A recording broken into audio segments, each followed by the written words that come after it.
दोस्तों, गौतम बुद्ध की शिक्षा हर किसी के जीवन को नई दिशा दे सकती है। अगर आप भी इसे मानते हैं तो कमेंट्स में नमो बुद्धाय लिखना मत भूलिए। एक समय की बात है, नगर में एक व्यापारी रहता था। अपने और अपने परिवार के भरण पोषण के लिए वह नमक का व्यापार करता था। उसके परिवार में पत्नी और 2 पुत्र थे। व्यापारी के दोनों पुत्रों का स्वभाव बिल्कुल अलग था। जहां एक और बड़ा पुत्र बहुत ही संकोची और शर्मीले स्वभाव का था, उसे किसी से बात करने में भी शर्म आती थी, वही उसका छोटा पुत्र बहिर्मुखी स्वभाव वाला व्यक्ति था। वह किसी से भी अपनी बात कहने में कभी संकोच नहीं रखता था। लोग अक्सर बड़े पुत्र को भोला और बेवकूफ समझते थे। कई बार लोग उसके भोलेपन का फायदा भी उठा लेते थे और वह पलटकर कभी किसी को कुछ नहीं कहता था। व्यापारी अपने पुत्र के इस स्वभाव के कारण बहुत अधिक नाराज होता था। बातचीत न कर पाने और शर्मीले स्वभाव के कारण व्यापारी ने कई बार अपने पुत्र की पिटाई भी कर दी थी।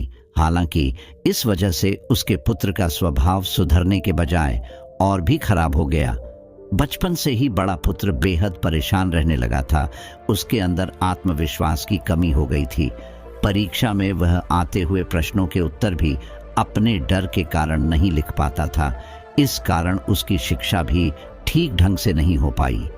बड़ा पुत्र जब युवावस्था को प्राप्त हुआ, तब व्यापारी ने उसे अपने साथ व्यापार में हाथ बटाने को कहा। अपने पिता से डर के कारण वह व्यापार करने को तैयार हो गया, किंतु वह कई बार ऐसी गलतियां कर देता था जिससे व्यापारी बहुत अधिक नाराज हो जाता था। एक दिन व्यापारी किसी दूसरे काम के कारण शहर गया हुआ था। उस समय उसकी दुकान पर बड़ा पुत्र बैठा हुआ था। तभी कुछ लोग आए और उन्होंने बड़े पुत्र से कहा कि हमें तुम्हारे पिता ने भेजा है। उनका यह संदेश है कि इस समय दुकान में नमक की जितनी बोरियां रखी हुई है वह सब हमें दे दो। उन्होंने नमक की सभी बोरियों को शहर मंगवाया है। व्यापारी का पुत्र उनसे प्रश्न पूछने की हिम्मत जुटा ही रहा था कि वे दोनों आदमी दुकान के अंदर घुस गए और दुकान में जितनी भी नमक की बोरियां रखी थी सबको तांगे में रखा और लेकर चले गए।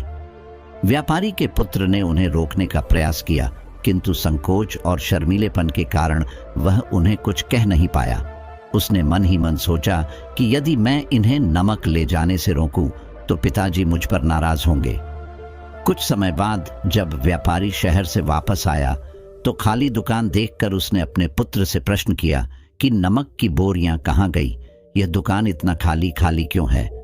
तब बड़े पुत्र ने धीमे स्वर में कहा कि कुछ लोग दुकान पर आए थे और उन्होंने मुझसे कहा कि आपने नमक की बोरियों को शहर मंगवाया है, और दुकान में से सारी बोरियों को निकाल कर लेकर चले गए।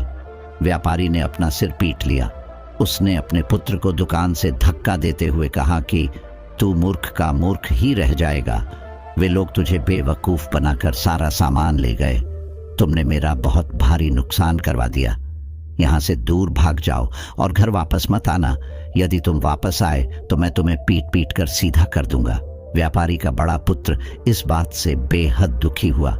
एक बार फिर उसके शर्मीले स्वभाव के कारण उसके पिता उससे और अधिक नाराज हो गए। साथ ही व्यापार में भी इतना नुकसान हो गया। उस समय नगर के सभी लोग व्यापारी के पुत्र पर हंस रहे थे और उसका मजाक बना रहे थे। उसे बहुत अधिक शर्मिंदगी महसूस हो रही थी। यही वह समय था जब उसने सोच लिया कि अब उसके जीवन में कुछ भी ठीक नहीं हो सकता है। वह सदैव मूर्ख का मूर्ख ही रह जाएगा और इस समाज में रह रहे लोगों के साथ कदम से कदम मिलाकर कभी नहीं चल पाएगा।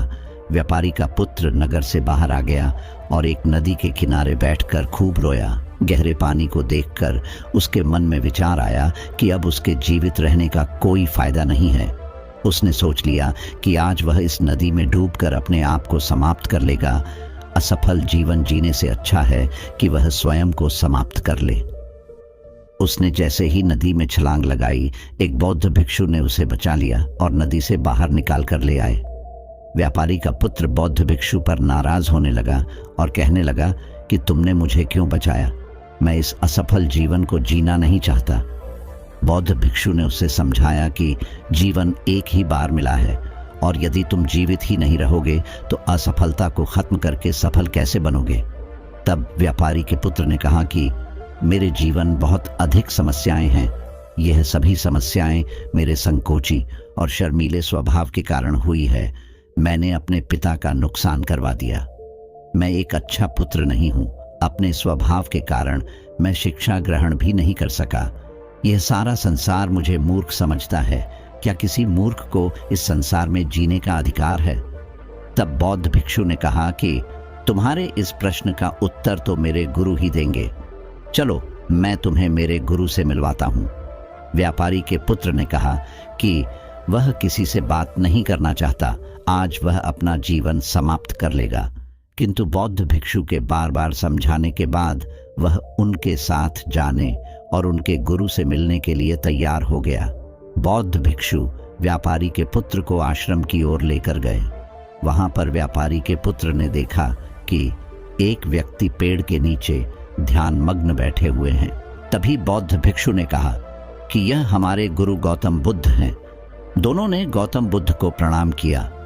वह युवक वहीं पर बैठ गया और गौतम बुद्ध को देखकर रोने लगा।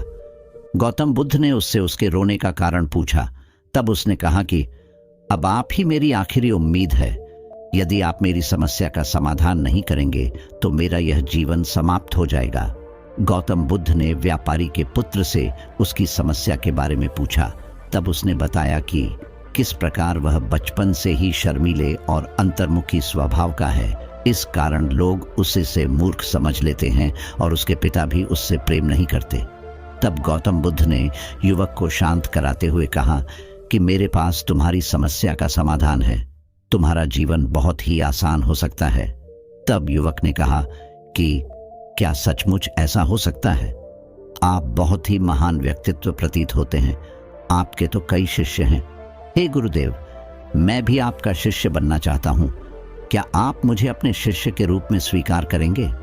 गौतम बुद्ध ने कहा कि हाँ, अवश्य। युवक ने कहा कि ठीक है गुरुदेव, अब मुझे वह उपाय बताइए जिससे कि मेरा जीवन बदल जाए। गौतम बुद्ध बोले, किंतु उससे पहले तुम्हें मेरे कुछ महत्वपूर्ण कार्य करने होंगे। यदि तुम मेरा यह कार्य करो तब मैं तुम्हें कुछ ऐसे उपाय बताऊंगा जिनके कारण तुम्हारे जीवन में सब कुछ ठीक हो जाएगा और तुम्हारे पिता भी तुमसे प्रसन्न रहेंगे। गौतम बुद्ध ने उस युवक को कहा कि आज से 3 दिन बाद मैं तुम्हें ऐसे उपाय बताऊंगा जिससे तुम्हारा जीवन बदल जाएगा। किंतु 3 दिनों तक तुम्हें मेरे सभी कार्य करने होंगे। मैं जैसा जैसा कहूंगा, यदि तुम वह कार्य को करने में सफल रहे तो तीसरे दिन के बाद तुम्हारा जीवन बदल जाएगा। तुम्हारा पहला दिन कल से शुरू होगा। अभी जाओ और आश्रम में ही आराम करो। अगले दिन व्यापारी का पुत्र गौतम बुद्ध के पास पहुंचा और कहा कि हे गुरुदेव, मुझे पहले दिन का कार्य बताइए। तब गौतम बुद्ध ने कहा कि आज तुम्हें 10 अजनबी व्यक्तियों से बातचीत करनी है और उनका हाल जानना है। इसका लेखा जोखा शाम तक लेकर आना। व्यापारी के पुत्र को बड़ा ही संकोच महसूस हुआ, किंतु उसने गौतम बुद्ध को हाँ कह दिया। वह निकल पड़ा 10 अजनबी लोगों से बातचीत करने। शुरू में उसे बहुत अधिक संकोच हुआ। कई लोग तो उसे डांट कर भगा देते थे। उसके सामने अपना जीवन बदलने का यही एक उपाय था।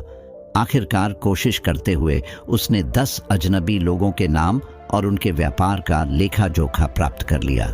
शाम को जब वह गौतम बुद्ध के पास पहुंचा तो प्रसन्नता के साथ उसने गौतम बुद्ध को बताया कि आज का कार्य उसने सही ढंग से पूरा कर लिया है। कुछ लोग तो उसके मित्र भी बन गए हैं। दूसरे दिन फिर वह युवक गौतम बुद्ध के पास पहुंचा।